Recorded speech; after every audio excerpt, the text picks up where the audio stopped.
안녕하세요. 노노문학을 준비하는 학생 여러분, 로사입니다. 1강에서 말씀드렸던 20세기 세계사의 주인공 러시아. 이번 시간에는 조금 더 러시아에 대한 깊은 이야기를 나누어 보도록 하겠습니다. 러시아를 떠올리면 생각나는 연관 검색어는 무엇이 있을까요? 그 첫 번째, 소련이라는 이름을 들어보셨나요? 소련은 소비에트 사회주의 공화국을 지칭하는 표현으로 1917년 11월 7일 레닌이 이끄는 볼시비키 혁명으로 세계 최초의 사회주의 국가가 성립됩니다.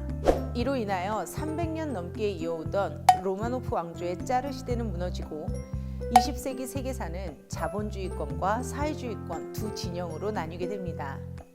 짜르라는 명칭은 러시아나 불가리아 등 정교의 슬라브족의 군주를 칭하는 용어입니다.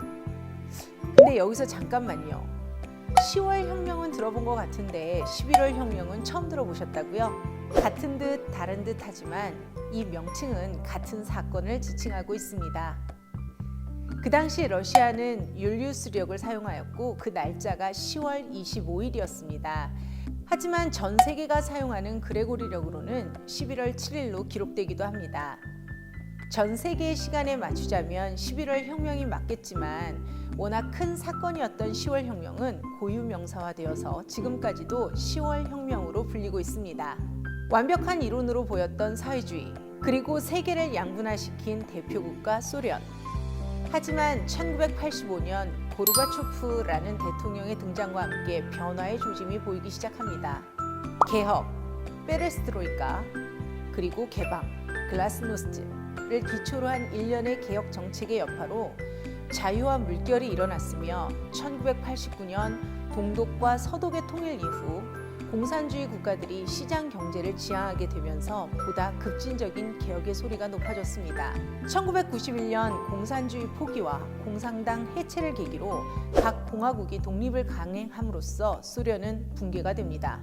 2007년 성공적인 지도자를 묻는 여론조사에서 러시아인의 2%만의 지지만을 받은 고르바초프. 동서간의 냉전을 종식시킨 공로를 인정받아 노벨 평화상을 받은 세계적인 지도자가 자국에서는 실패한 지도자의 불명예를 얻는 모습 속에서 가장 솔직한 러시아인의 모습을 엿볼 수 있습니다.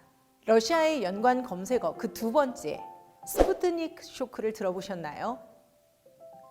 자본주의 국가와 사회주의 국가로 대립되던 시기, 즉 미국과 소련 양국 체제로 세계가 나뉘어져 있던 1957년, 소련은 카자흐스탄의 한 사막에서 세계 최초의 인공위성 스푸트니크 2로 발사에 성공합니다.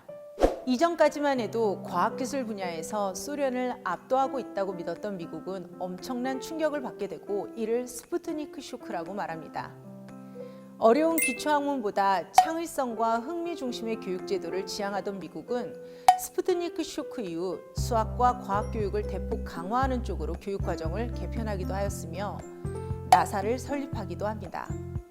그러나 소련은 1961년 4월 첫 우주비행사 유리 가가린을 태운 보스토크 1호를 발사하면서 다시 한번 세상을 놀라게 했습니다.